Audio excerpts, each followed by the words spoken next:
బంగారం బ్యాంకులు ఇతర ప్రైవేటు సంస్థల్లో ఉన్న విడిపించి కొనబడును. కొమ్మూరి గోల్డ్ ఆంధ్ర మరియు తెలంగాణ. ఈ రాష్ట్రంలో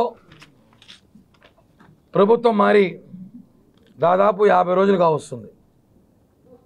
జనసేన, టీడీపీ, బీజేపీ కూటమి ప్రభుత్వం 50 రోజులు అవుతోంది. అధికార పార్టీ వాళ్ళు మన జగన్ మామయ్య పాపం భయపడ్డాడో లేకపోతే భయపడ నటిస్తున్నాడో, ప్రజల సింపతి కోసమో లేదా మళ్ళీ అధికారం కోసమో కొత్త డ్రామా మొదలెట్టాడు. ఢిల్లీకి పోతున్నాడు. రేపు ఢిల్లీలో ధర్నా చేస్తాడంట. ఏమని ధర్నా చేస్తాడు? డాక్టర్ సుధాకర్ బాబు చంపేసి ఎవరు చంపారని చెప్పి ధర్నా చేస్తాడా? లేదా మీ ఎమ్మెల్సీ అనంతబాబు డ్రైవర్ సుబ్రహ్మణ్యం చంపేసేందుకు ధర్నా చేస్తాడా? నువ్వు చేసిన అవినీతి చిట్టా ధర్నా చేస్తున్నావా? ప్రత్యేక హోదా కావాలని ధర్నా చేస్తున్నావా? ప్రత్యేక ప్యాకేజీ కావాలని ధర్నా చేస్తున్నావా? స్టీల్ ప్లాంట్ తరలించిన ధర్నా చేస్తున్నావా? రైల్వే జోన్ కావాలని ధర్నా చేస్తున్నావా? చివరికి నీ బాబాయిని ఎవరు చంపారో హంతకులు కనుక్కోమని ధర్నా చేస్తున్నావా? ఎందుకు ధర్నా చేస్తున్నావు? ఈ 5 సంవత్సరాలు ఢిల్లీకి ఒక 200 సార్లు పోయి ఉంటావు.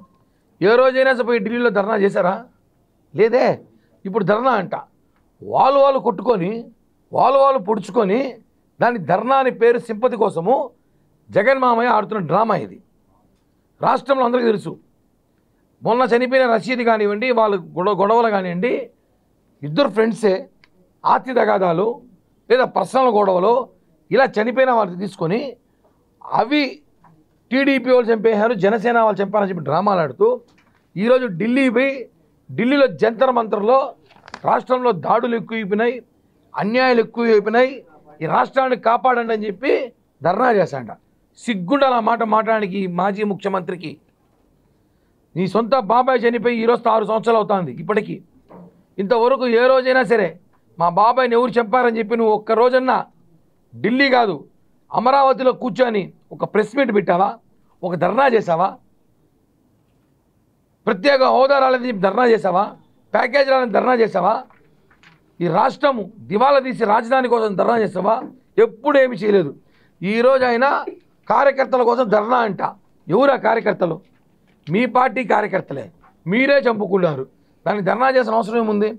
ప్రజలలో సింపతి కొట్టి ఆయన ఏదో భయపడిపోయినట్టు వాళ్ళ పార్టీ కార్యకర్తల మీద దాడులు చేసినట్టు క్రియేటివిటీ చేసుకొచ్చేయడం కరెక్ట్ కాదు.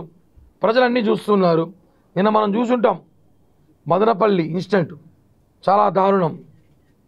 మదనపల్లిలో ఏదైతే వేల కోట్ల స్కామ్ అన్నమయ్య జిల్లాలో రాష్ట్ర వ్యాప్తంగా జరిగిన స్కాములు ఉన్నాయి. అన్నమయ్య జిల్లాలో నిన్న మదనపల్లిలో జరిగిన దారుణం. ఒక సబ్ కలెక్టరేట్లో ఒక రూమ్ కాలిపోయింది, అగ్గిపొలాలు దొరికాయని చెప్పి డీజీపీ గారు చెప్పారు. ఎంత దారుణం! మొత్తం ఫైల్స్ తగలబెట్టేశారు. లక్షల కోట్లు వేల కోట్లు స్కామ్ జరిగింది, అవన్నీ బయటకు వస్తాయని చెప్పి ఫైళ్ళు తగలబెట్టారు.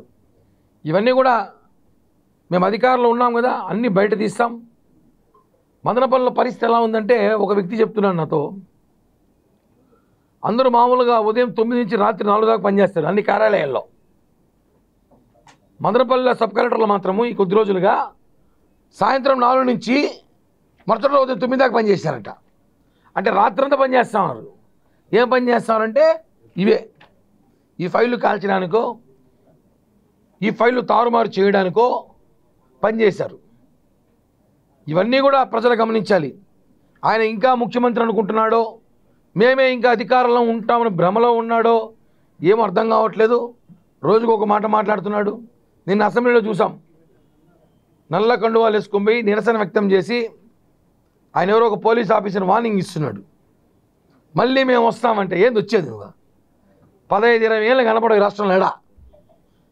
ఆ విధంగా దెబ్బేసినాం మేము మిమ్మల్ని.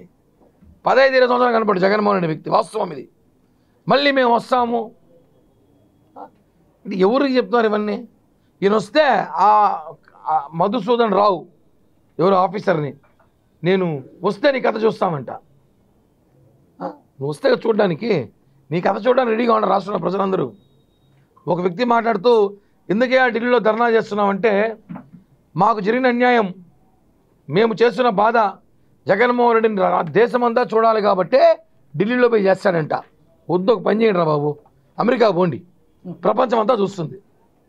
ఎట్టో అమెరికా ఎలక్షన్ జరుగుతూ ఉంది, ఎట్టో ఏడు మీ పార్టీకి దిక్కులేదు, అయిపోయింది. అమెరికాలో పోటీ చేసే అవకాశం ఉంటే పోండి, ఆడెట్టో వాళ్ళు కొట్టుకుంటారు. జగన్ మామని ఆడికైనా పోతే పోటీ చేయొచ్చు.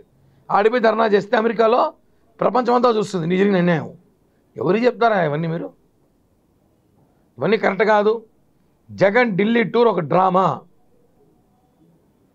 ఆయన కేవలం కూటమి ప్రభుత్వం పైన బురద చల్లడానికి వెళుతున్నాడు తప్ప ఆయన పార్టీ కార్యకర్తల కోసమో పార్టీ నాయకుల కోసం ఢిల్లీ పోవట్లేదు. ఈ విషయాన్ని గమనించాల్సిందిగా ఈ ప్రెస్ మీట్ ద్వారా ప్రజలకు తెలియజేస్తున్నాం. తమలో ఉన్నారు, ఇంకా మర్చిపోవాలి వాళ్ళు. ఇంకా అదే ఫీల్డ్లో ఆయన ఇంకా ముఖ్యమంత్రి కళ్ళలో ఉన్నాడు. ఆయన మేమంతా ఎలక్షన్ అని కళ్ళ అనుకుంటున్నాడు. ఈ ఎలక్షన్లు, ఈ 163 సీట్లు, 160 సీట్లు అని కళ్ళలో ఉన్నాడేమో. లేకపోతే అసెంబ్లీ తిరిగిపోయేసి మధుసూదన్ రావు నీ కథ చూస్తానంటే ఏందా చూసాను? ప్రజలు చూస్తున్నారు లైవ్లో, ఛానల్లో.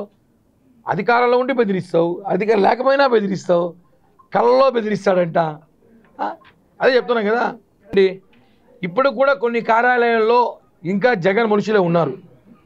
ఇంకా అధికారం పూర్తిగా కూటమి ప్రభుత్వం సంబంధించిన అధికారులు రాలేదు. కాబట్టి దీంట్లో గతంలో ఉన్న అధికార యంత్రాంగం ఎవరైతే కలెక్టర్ ఆఫీస్లో ఉన్నారో వాళ్ళే ఎక్కడో లాలూచిపడి చేశారని చెప్పి అనుమానం అయితే వ్యక్తమవుతా ఉంది. ఖచ్చితంగా ఎవరిని వదిలిపెట్టే ప్రసక్తే లేదు. మొత్తం ఫైల్స్ పోయిన డేటా ఎక్కడంతో సేకరించే పనిలో సిబిఐ, సిఐడి ఎంక్వైరీ చేశారు కాబట్టి ఖచ్చితంగా వస్తుంది. ఖచ్చితంగా దీని మీద అనుమానం అయితే వైసీపీ నాయకులు పెద్దిరెడ్డి రామచంద్రరెడ్డి మనుషుల మీదే, ఆయన అనుచరులు ఎవరైతే ఉన్నారో వాళ్ళ మీద అనుమానం వ్యక్తమవుతున్నాయి. చేస్తున్నారన్న అదే అర్థం కాలేదు. దాడులు ఎక్కడ చేస్తున్నారు? మీరు చేసిన దానికి అదే మీరు చేసి మీ ఉదాహరణకి ఉన్నాయి. ఇక్కడ 200 పేజీలు ఉన్నాయి, మన పేర్లు చాలా ఉన్నాయి ఇక్కడ లిస్టు కూడా. ఎవరెవరిని చంపినారు పల్లంనేరు మేము చేయట్లేదే, మేము చేస్తున్నాం చెప్పట్లేదు. మీరు చేసుకుంటున్నారు. ఆ దాడులు మీవి, మీ వ్యక్తిగత గొడవలు అవి. మీ వ్యక్తిగత గొడవలు ఇద్దరు మీ పార్టీలో ఉండేవాళ్ళే మీరు కొట్టుకుంటున్నారు. అవన్నీ కాదు కదా, దాడులు మీరు చేసుకుంటారు, మేము చేయట్లేదు, మాకు అవసరం లేదు. మేము పరిపాలన చేసే పనిలో ఉన్నాం. నిన్న చంద్రబాబు గారు, పవన్ కళ్యాణ్ గారు క్లారిటీగా చెప్పారు కదా, మాకు రాష్ట్రము దివాలా తీసి మా చేతికి వచ్చింది, ఈ రాష్ట్రాన్ని నిలబెట్టాలి, ఈ రాష్ట్రం అభివృద్ధి జరగాలి, నిధులు తేవాలి, అన్ని శాఖల్లో పూర్తిగా ఖజానా ఖాళీ అయింది, ఈ పనిలో ఉన్నాం తప్ప ఎక్కడా కూడా దాడులు చేయాలనో ఎక్కడ కూడా మేము కక్ష తీర్చుకోవాలని చెప్పి మాకు ఆలోచన లేదు అని నేను క్లియర్గా చెప్పాం. ఇప్పుడు కూడా చెప్తున్నాం, మాకు ఎటువంటి కక్ష సాధింపులు చేసిన అవసరం లేదు, ఆలోచన లేదు. కేవలం అభివృద్ధి మీదే ఉన్నాం.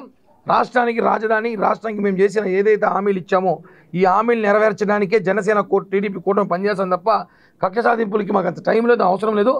మీరే చేసుకొని మీరే డ్రామాలు ఆడి మా మీద వేస్తే మాత్రం బాగోదని చెప్పి కూడా హెచ్చరిస్తున్నాం. ఎవరి ప్రయత్నం వాళ్ళు చేసుకుంటున్నారన్నా దేవుడు పవన్ కళ్యాణ్ గారు ఆశీస్సులు ఉంటాయి, ఏదో ఒకటి వస్తుంది ఖచ్చితంగా. పవన్ కళ్యాణ్ గారికి ప్రాణహాని ఉందని చెప్పి కొన్ని ఇంటెలిజెన్స్ రిపోర్ట్ల ద్వారా తెప్పించుకున్నారు. మావోయిస్ట్ ద్వారానో లేకపోతే వేరే అధికార పార్టీ కేంద్ర నిఘాలో తెప్పించుకున్నారు. దాని మీద చర్చ జరుగుతుంది. ఖచ్చితంగా పవన్ కళ్యాణ్ గారికి అయితే బ్లాక్ కమాండో సెక్యూరిటీ ఇచ్చే అవకాశాలు ఉన్నాయి. ఎందుకంటే పవన్ కళ్యాణ్ గారు అయితే మొన్నటిదాకా నాకేం అవసరం లేదు, నా జన సైనికులు ఉన్నారన్నారు. కానీ ఈ రాష్ట్రానికి ఆయన చాలా అవసరం. భవిష్యత్తులో కూడా మా అందరికి కూడా నాయకుడు, మా అందరి నాయకుడు అయినా కాబట్టి ఆయన కాపాడుకోవాల్సిన బాధ్యత రాష్ట్ర ప్రజల మీద ఉంది. కాబట్టి మేమందరం కేంద్రం లేఖ రాస్తున్నాం, పవన్ కళ్యాణ్ గారి భద్రత పెంచమంటున్నాము. భద్రత పెంచండి, నిఘా కూడా పెంచండి పవన్ కళ్యాణ్ గారి మీద. ఎందుకంటే ఇప్పుడు ఏది కూడా వచ్చిన ఒక ఇన్ఫర్మేషన్ని లైట్ తీసుకోకూడదు. ఏ ఇన్ఫర్మేషన్ వచ్చినా దాన్ని సీరియస్గా తీసుకొని దాని మీద మనం ముందుకెళ్తే మంచిదని చెప్పి ఆలోచనలో భాగంగా మేమందరం కూడా లేఖ రాస్తున్నాం, అందరం కూడా మాట్లాడాం. ఖచ్చితంగా ఎక్కడ కూడా పవన్ కళ్యాణ్ గారికి ఎటువంటి ఇబ్బంది జరగకుండా చూసుకోవాల్సిన బాధ్యత కేంద్రం, రాష్ట్ర ప్రభుత్వం మీద అయితే ఉందండి. మనం TV business personal promotions. For more information call us 8688946778.